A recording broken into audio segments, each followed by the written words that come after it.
Co-star Levi Wrangler. Gene's this is graced our presence. Yeah, I have. Yes. We at the Reggilar show at the Reg At the headquarters here. at the HQ. We like Zelda a lot. We do. I don't know if we've made that apparent at any point in time. Except for, like the hour-long video. Right. Yeah. Right. Talk about the Zelda timeline. That one ran into problems. Yeah. But So I legitimately don't know if we've made that apparent then at this point. Well, then we need to do that episode too, because I'll actually be able to be involved in that one. Yeah. Yeah. But so we like Zelda, BT Dubs. So we kind of had an idea for this episode. What we wanted to do was sort of make a video for people who maybe like you, our viewers. Most of you are gorons. Most of you are either Renee D or us. Right. So, but however, this video is kind of for maybe someone who wants to has never played a Zelda game. Maybe wants to play one, or is kind of intimidated by how many there are, or maybe you're looking to get somebody else into the series or whatever. I mean, this is a long-standing franchise, and this could be very pretentious to someone coming into it.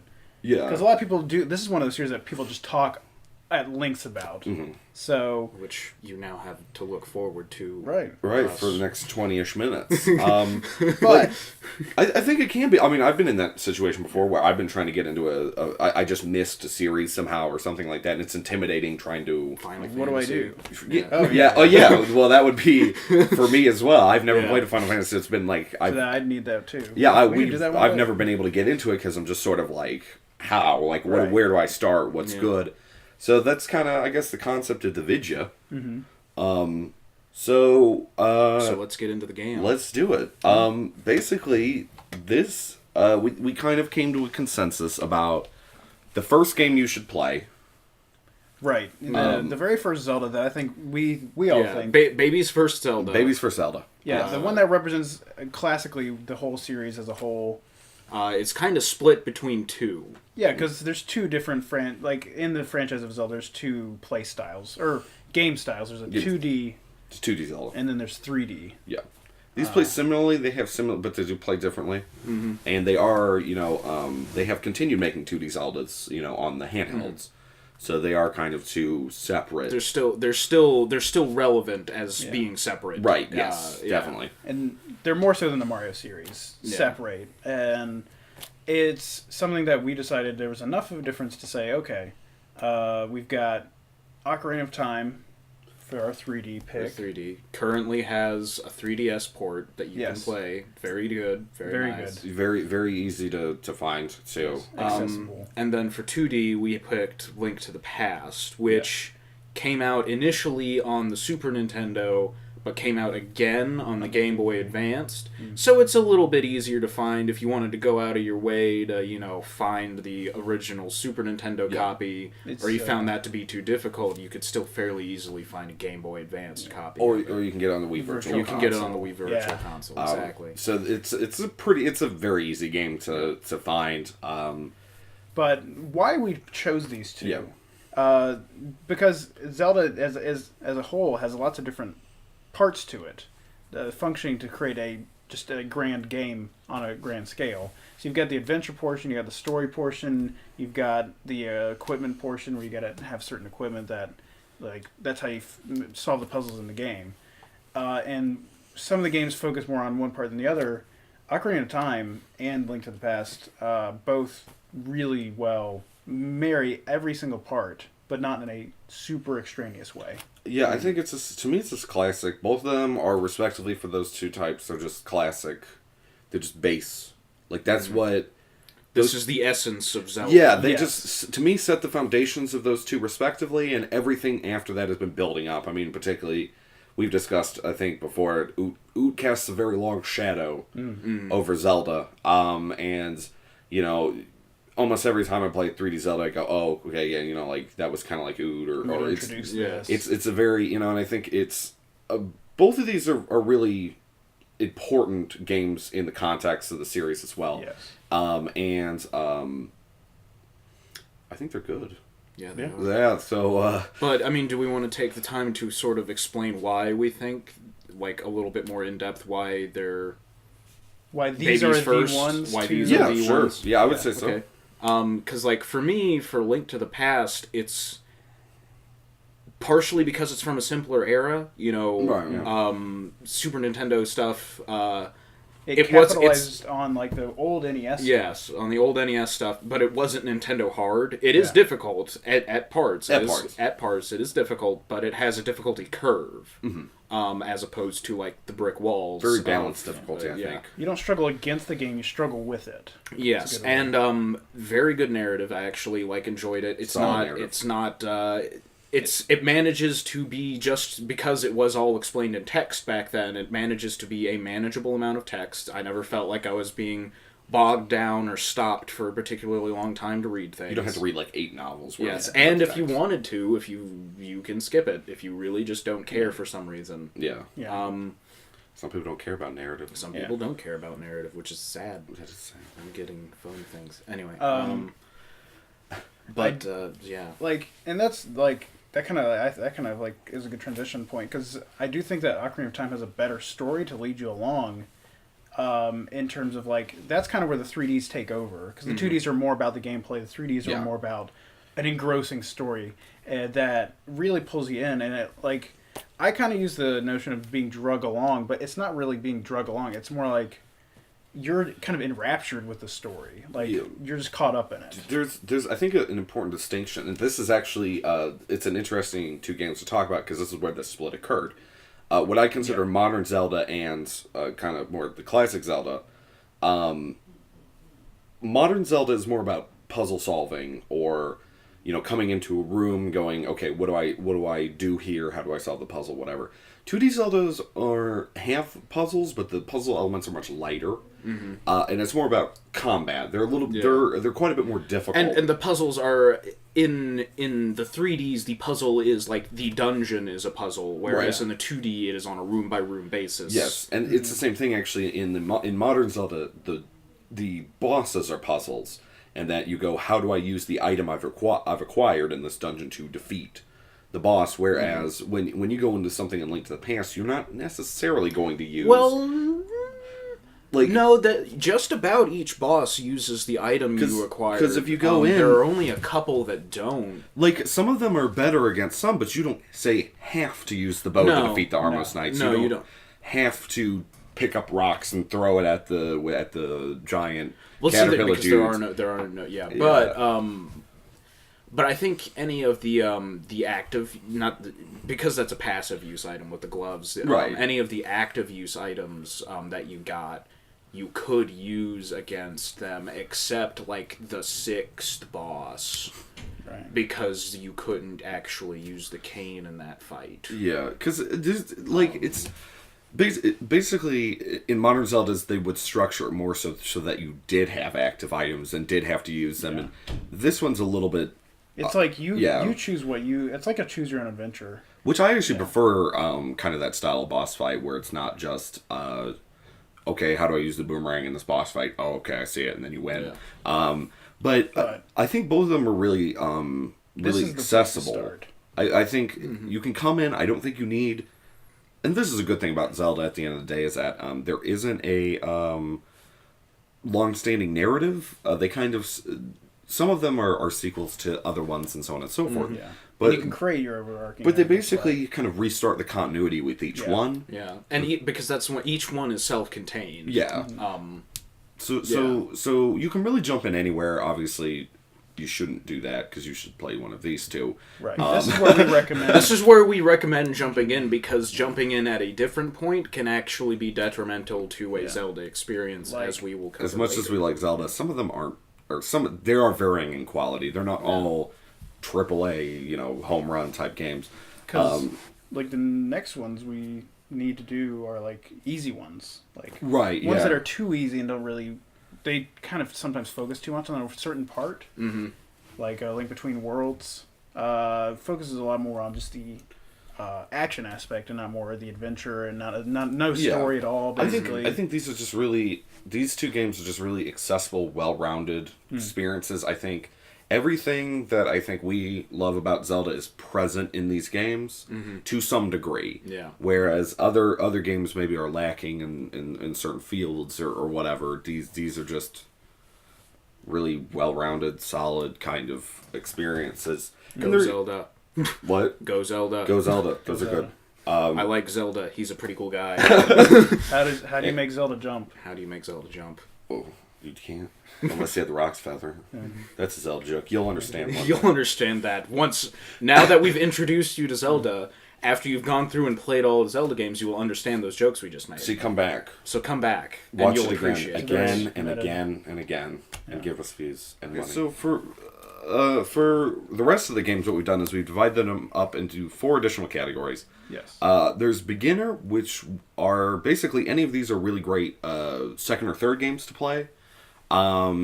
Intermediate, which you should wait until you're a bit more familiar with the series, and then expert games, which are good games but are going to require a lot of investment, your, energy and attention, or a deep understanding of the franchise, and then games that you can skip. Either don't play them or wait until you're done with the rest of them. If you really like the series and want to just check them all off your list, go ahead and play them. Like we did. I guess Levi Wrangler. First easier. The first of the beginner class is A Link Between Worlds. It's very came out just recently. It's very available right now. It's on 3DS. It's very very open-ended. It's not like a mainstream Zelda game where it's like you're gonna go to this dungeon, then this dungeon, then this dungeon. It's like here's a bunch of dungeons, go. Yeah.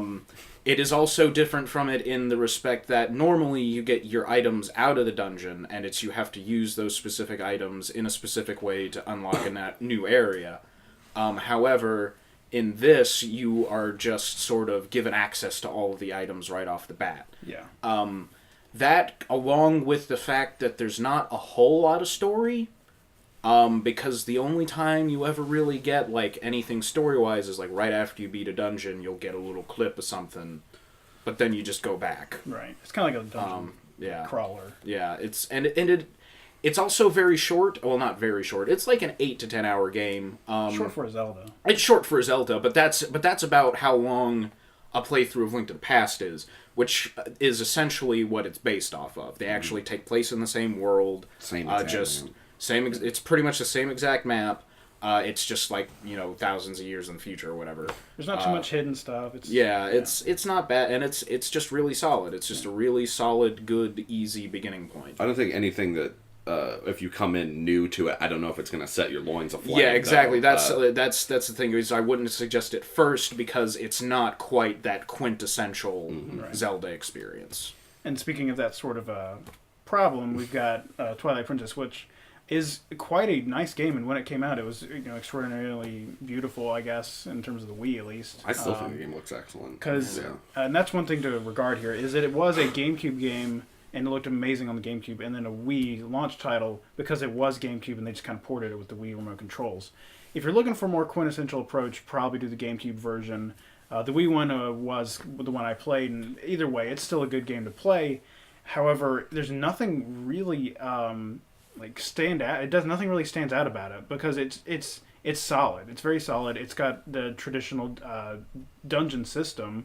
You have you get they did this thing where you get like a bunch of different weapons you can use, and you can kind of use them outside the field, but they don't really put that to any sort of test and actually use them in an ingenious way. Yeah, well, because they're useful in their dungeon and nowhere else. Yeah. That was the problem with that game, is that normally you get a weapon and then you use it throughout the rest of the game. But in that one, it was like the ball and chain you really only used in the ice dungeon. My beloved spinner. The spinner you only used in the desert dungeon. You used for one heart piece. And you used for one heart piece outside of it. This game could have done a lot of interesting things, and it just didn't. Mm-hmm. And it just opted to be a more solid Zelda, and that's why it's in this beginner class. It's great. It's a good game to play, but again, it's right down there, just below that sort of. It's quintessential, but it doesn't take you anywhere. I think it's some of the best boss fights in the entire series, though, personally. Yeah, except for the Goron. It was lame, but it's a horrible boss. Yeah. But okay, so the kind of the last one in this beginner section is Minish Cap, which is another kind of random forgotten Zelda. This one's for the Game Boy Advance. This is actually, I believe, the third and final Zelda game made by Capcom. Yes, that's true. Basically, you are Zelda, or not Zelda, you are Link, and you get a hat, and it makes you small.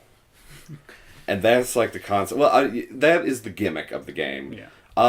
It's used to fairly decent effects a couple of times.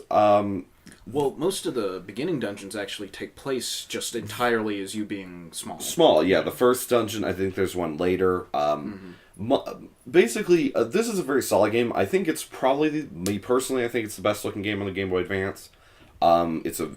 These three games are all actually extremely good looking. Yeah, but true. solid, but also kind of unremarkable Zeldas. Yeah. And basically, it's a good game, but there's just not a ton to distinguish it. It's kind of similar to the other three. It's also pretty short and not very adventurous. Yeah, this one's quite short as well. There's only, I think, 5 dungeons, I believe. Yeah. Maybe 6, I think. I think there's. They tell you because to get, you have the 4 pieces, then you have like the Wind Temple. And then there's 4 dungeons. They tell you to go do 4 dungeons. When you get to the 4th dungeon, they go, "Oh, it's not here," and then go do 5th dungeon. Yeah. So. And then you have the castle.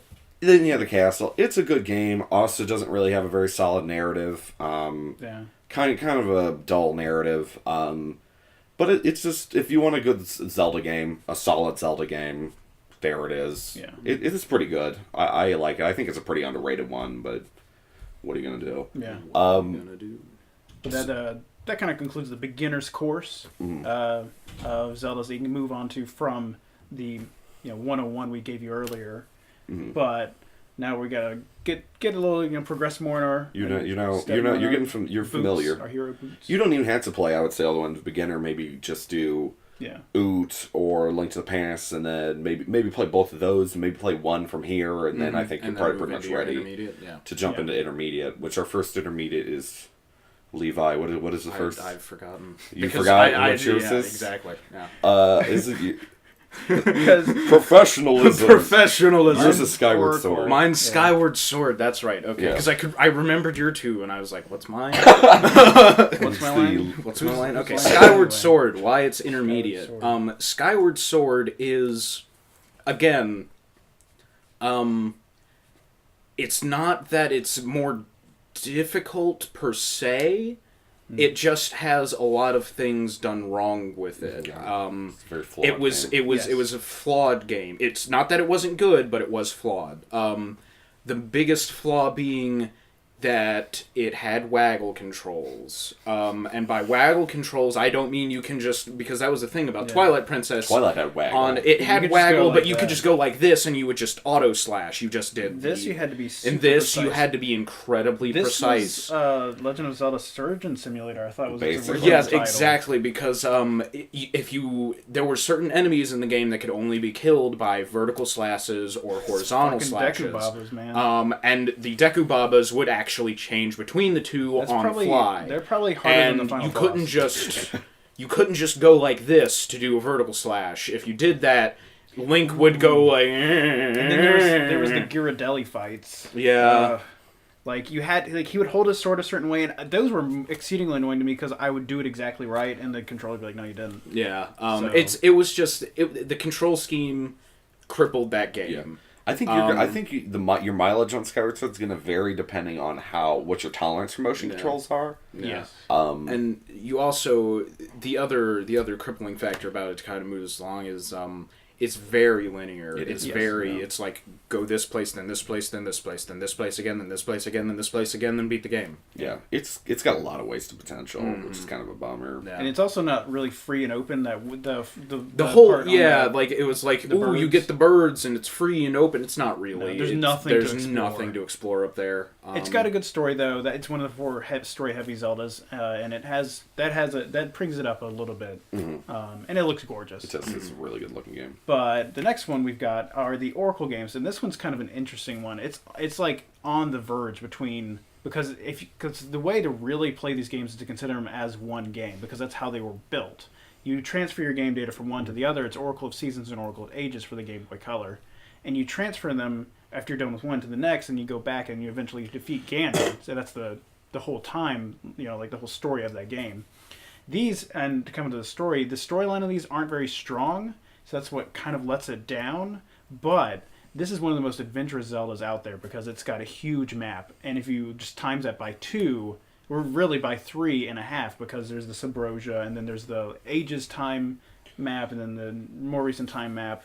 It does a lot of really neat things on the adventure aspect of Zelda, but then it gets let down in the story department, and it's more action heavy. And it's kind of like it's kind of difficult to know exactly where to go in this one, and that's kind of what I like about it. You kind of get lost, and it's like an adventure, like where am I going? But it does kind of let it down. Like sometimes it's just like I don't know what to do. I need a guide. Like a lot of people need a guide when they play this game. These were also made by Capcom. Yes. So this is kind of the first 2 in the Capcom trilogy. I don't know why that happened, but all 3 of the games are pretty good. I quite like the Capcom games. Okay, so the final kind of member of this intermediate group is Link's Awakening, which is the Soul game on the original Game Boy. This, I would suggest picking up Link's Awakening DX if you're going to be playing this game.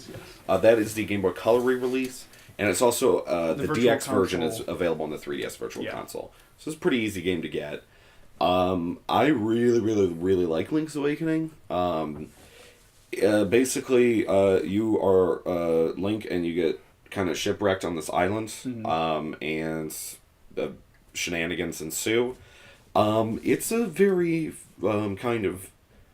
There's not a ton of direct narrative in terms of there's not a ton of like, I need to read, 3 novels worth of text. But there's a lot of atmosphere to the game. There's a lot of kind of implied narratives. There's kind of themes. There's complexities to the story. It's one of the darker Zeldas, I think, just in terms of its story. To me, this is like a really, really cool, engaging Zelda. I think it does, obviously, it has some problems. I don't think it's as accessible as Oot or Link to the Past is, which, by the way, this is actually a direct sequel to Link to the Past. There's not a ton in common with the but I believe it is the same Link. It's considered, it's the same Link, but it's a little denser. It's a little more packed. Sometimes with this being a little bit older game, sometimes you're not as sure of where you need to go as with some of the more recent ones, or even Link to the Past. I think it is a lot more kind of, you always know where you need to go in Link to the Past. Yeah. There's nice little numbers hovering above where you need to go on the map. The overworld is also kind of weird. The game is a decently difficult Zelda, I would say. And I think that's just, I think its lack of accessibility and its kind of its denseness. It's in its own little world. Yeah, it kind of a pun, but that really does kind of keeps it from being just a accessible first time play Zelda. You want to get acclimated more with the series before you take that one on. But in terms of like an expert class, this is like taking it almost to the level where you really kind of need to get into this Zelda and put a lot of your effort into it to enjoy a lot back from it. And probably the one that represents it the best is Wind Waker. See, with Wind Waker, it came on the GameCube, and it was very divisive at the time because of its art style, but more so because it was more exploration heavy than any other Zelda that had ever really been, with a open sea and like going, and you just don't know where you're going. It's just exceedingly open. There's so many different little characters. Each island has its own kind of little story. You can interact with so many different characters in this game that like have their own little stories to them. And if you don't really pay attention, you'll miss it, and you'll miss all the good parts of this game. Like, it's hard to describe, but it's the biggest Zelda. Oh yeah, definitely. And because I think that our next game and this game have a lot in common in that if you want to just zip through it, you're going to miss all the good stuff. Yeah. You got to put a lot of yourself into this. You got to put a lot of time. You got to invest into this game, you're gonna get what you put in to Wind Waker. Oh yeah, but it's arguably one of the best Zeldas out there. Once you get past like knowing what through the Ocarina or Link to the Past, this is probably one of the best ones to really like. This is almost the pinnacle of Zelda. Like, where can they go from here? But they do go different places. This one is a little bit dark. It's not one of the darkest Zeldas, but it's got some dark themes to it. It's darker than its lighthearted animation style would lead you to assume. And it actually does things on the story side quite a bit better than some of the previous Zeldas. Like, this one almost marries everything completely right and to a deep level, which is a lot like the next game. Okay, so this the other game in the expert class is my personal favorite Zelda of all time, Majora's Mask, which is a very strange Zelda. Basically, this was on the N64. I believe is this on the Wii Virtual Console? Can you get it there? I guarantee you could probably get it. I don't know why they wouldn't. They'll probably do a remake at some point on the 3DS. Keep hinting at it. They keep hinting at it. So basically the concept of this game is that you are Link from Ocarina of Time, and you've kind of come into another world, and the moon is going to crash into this world in 3 days, and it's going to blow everything up. And so you basically have to save the world, but in 3 days. So there's and I believe each hour is a minute or something to that effect. Yeah, some sort of scale. Yeah, it's not like 3 actual days. Days. It's 3 in-game days, which are incredibly fast. Right. Yes. So basically, the clock's ticking all the time, and you will eventually, pretty early in the game, you will get the Ocarina of Time, which will allow you to go back to the beginning of the first day. Mm-hmm. So basically, you are going to continue through the game, and you're going to get to a point where, because you can take things like items back, or things like that, but you can't take like rupees with you, or well, you can, but you have to like go. You have to cheat the bank system. Yeah, everything that you have to corrupt the economy. Everything that you did is going to be undone when you reverse it back to the first day.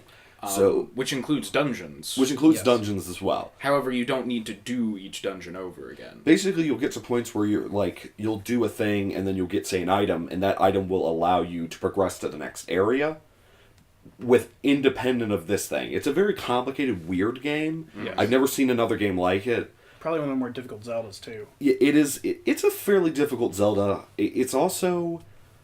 Probably, I would say about half the game's content is optional. Yes. Which is sort of similar to Wind Waker. So this is a game that you're going to put a lot into. It's also, I think, it's probably the darkest and most emotionally complex Zelda ever made.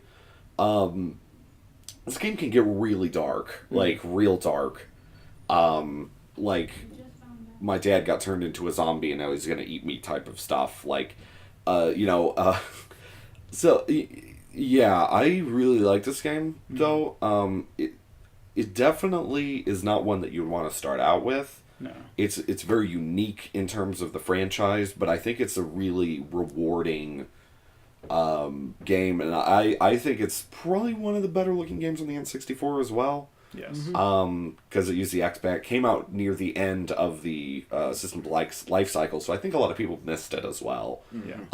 But it's excellent, and you should play it once you've played like 5 other Zelda games. And this is also the point where we run into some contention about what is expert level and what is then in the level of skip, which we will be covering in the next video or segment or whatever.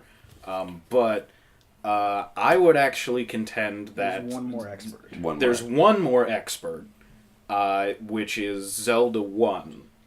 The very first Zelda, I believe, has the historical element to it of it's the first Zelda. This is where it all started. Everything you've played before this point has originated from this singular game. Mm-hmm.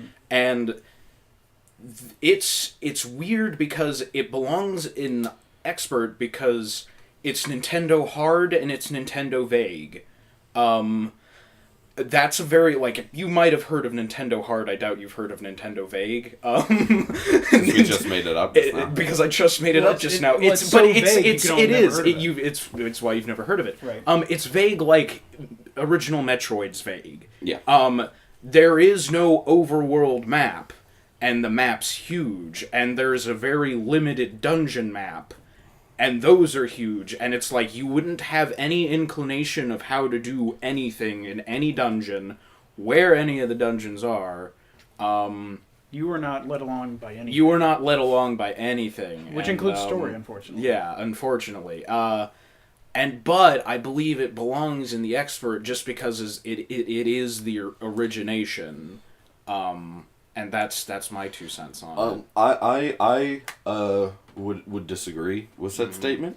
To me, the expert category is something you're working up to being able to play. Mm-hmm. In terms of, to me, Wind Waker and Majora's Mask are sort of these really interesting culminations. And you're either, when you play Wind Waker and Majora's Mask, you're either going to not like them, or they're probably going to be, or at least one of them is going to be your favorite Zelda. Yeah. If you can get into them. Whereas to me, Zelda 1 is more interesting on a purely artifact level of interest, where it's sort of like, because it's important. Yeah. It's you go, oh, this is where Zelda started. This is what this is.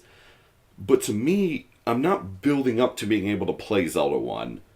Zelda 1 is something that I think is very optional in terms of your enjoyment of the series. True, but that was the thing for me, is I actually did have to build up to playing Zelda. Like, it took, that was a huge hurdle, was to actually go back and try and play Zelda 1. Yeah. Like, that's super intimidating. Like, because to me, it's the game's old as opposed to the game is dense. Like, I don't think Zelda 1's a bad game, but I do think Zelda 1 is a very old game. Zelda 1 is a very ambitious game for the NES, and I think that's why it's very vague in terms of there's so much content there, and it's so big. We shut up phone. Yeah, we shut up phone. Shut up phone. I think, agree to disagree. But nonetheless, this will bring us into a category where might be able to skip these. So. Yeah, and definitely don't play Zelda 1 first, regardless. Oh, I think God, we all agree. Don't. Like, wait No. to play that one till Don't later. Don't ruin your childhood. So, which brings us to every game series, even ones as great as Zelda, has a couple of less than stellar entries. And this is the skip category, basically. Yes. This doesn't mean... Yeah, sorry. This doesn't mean don't play them ever. Yeah. All of these are good except Spirit Tracks. Which is the worst game ever made. Well, and the 3 that we'll talk about at the end. Yeah. Oh, yeah. Which does... Yeah, we'll get to that. You're in for a treat. Yeah.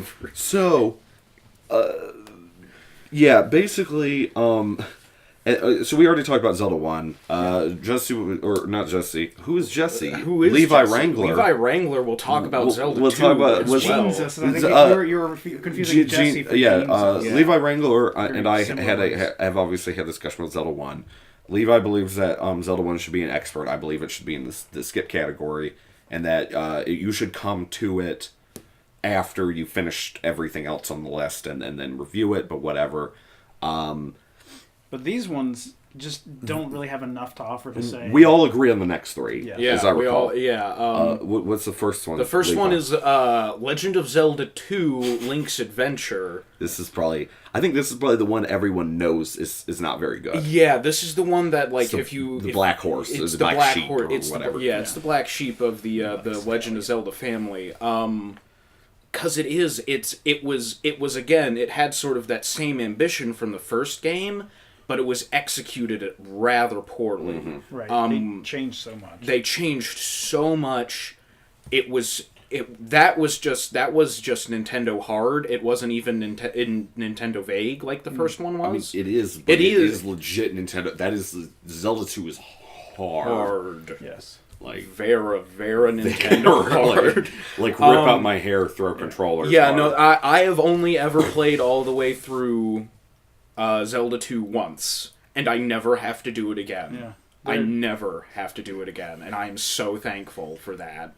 I still have to do it, and I'm not looking forward to it. Like, everything other Zelda here has been representative of the Zelda franchise. One of the reasons this is in the skip category is this doesn't represent the Zelda franchise. It doesn't. That's the thing, is because that's why when you look at Zelda 1, it establishes, your top-down, your 7 dungeons, your items that you get.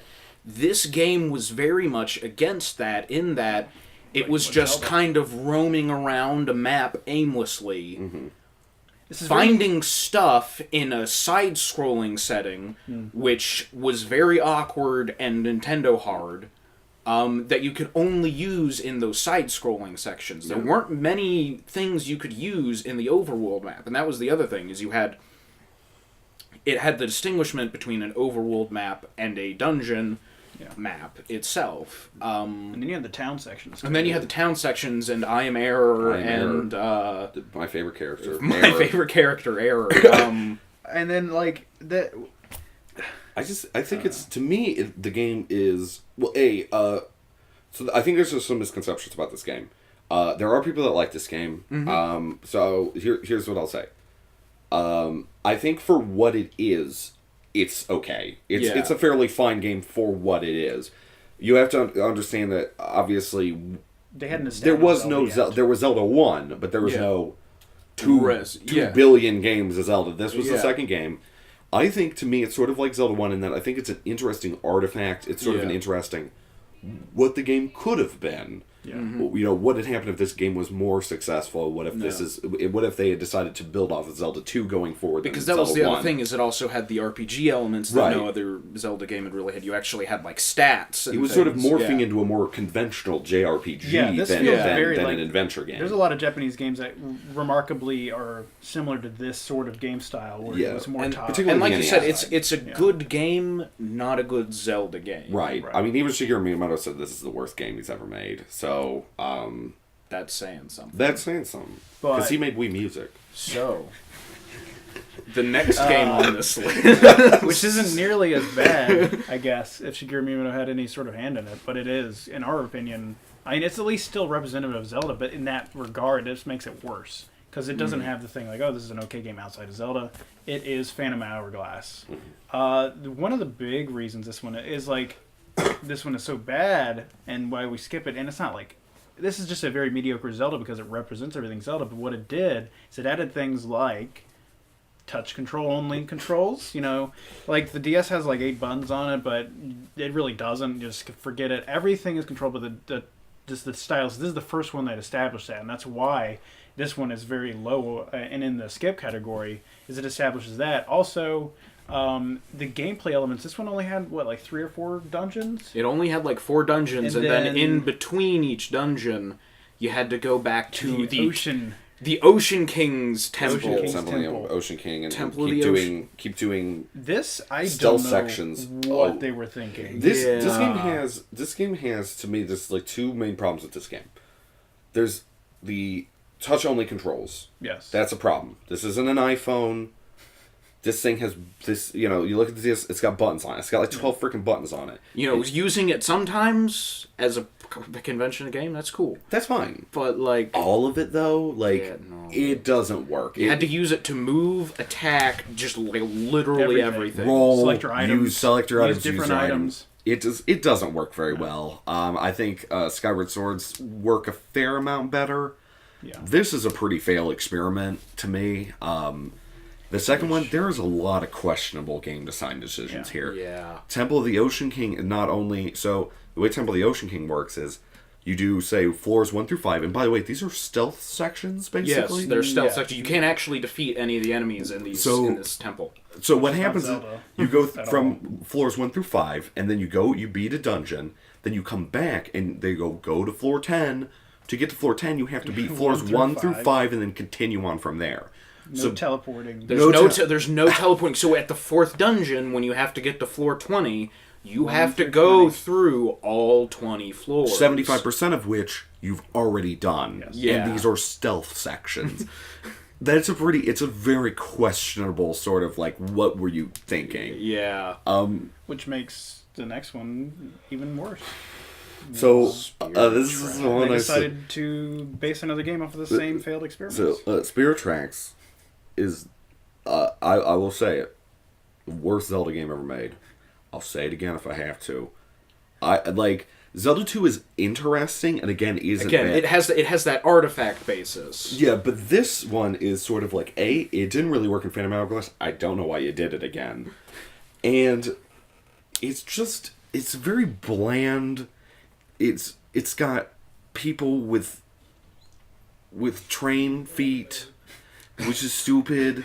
Yeah, they're in like hover round. They're called the Locomo. Yeah. I've not played this game.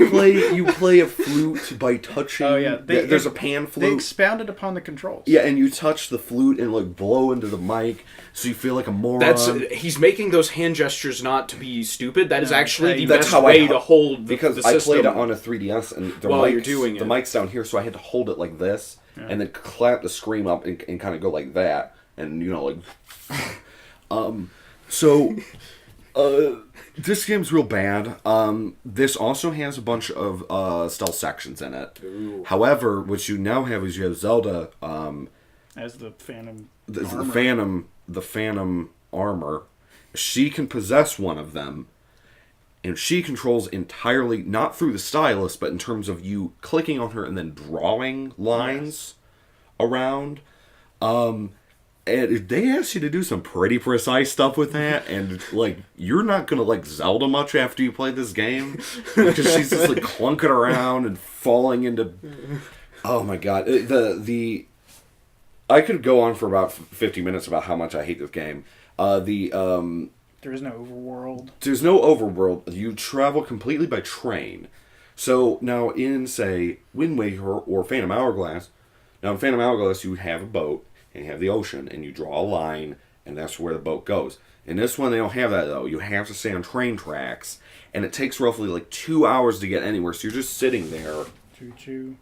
watching the train go. You can pull the thing and make the... It scares off enemies. But they have the horrible sense to actually spawn enemies while you're doing this that you have to click on to kill. So they didn't have the decency to just let me sit there. I have to be actively paying attention... to this horrible or I'm going to die. Long portion of time. There's a lot of questionable design decisions here. Almost every kind of new gameplay element they added is bad. Yes. This is a really bad one. This may be legitimately the only Zelda game I don't particularly care for at all. But how we doing on time? We got 52 seconds. Yeah, we can do this. No, we can't. Zelda CDI games suck. Yeah, they don't play them ever. These aren't Zelda games. These aren't Zelda games. These are they don't less exist. of Zelda games than A Link's Adventure. Because every time I hear on a board or something, someone's like, "What's the worst Zelda game?" It's like Zelda CDI. Zelda CDI doesn't count. No, these are Stop not. saying that. Stop saying that. Yeah, because these were not licensed by Nintendo. They were made by a third party through some weird shenanigans. Only one of them has you playing as Link. Only one of them has you playing as Link. They all have really shitty animations, they're like cartoons Link that are speaks just for the terrible. first time. Link speaks for the first time, which just made you want to kill yourself. That would be a cool video to do at some point, us kind of explaining, because this is a very interesting story about how these games exist. Yeah, it is. Because they're not on Nintendo systems. They're on... well, no, they're on Nintendo expansions, but... Well, no, they're on the Philips CDI system. Is it just the CDI? Yeah, just the CDI. Okay. And, we'll have to talk about that later. Yeah, most people probably don't know what that is. No. Anyways, but I hope you've learned something. Yes. And enjoyed Baby's First Guide to Zelda. Yeah, this is the beginner's guide to the Zelda series. Y'all take care.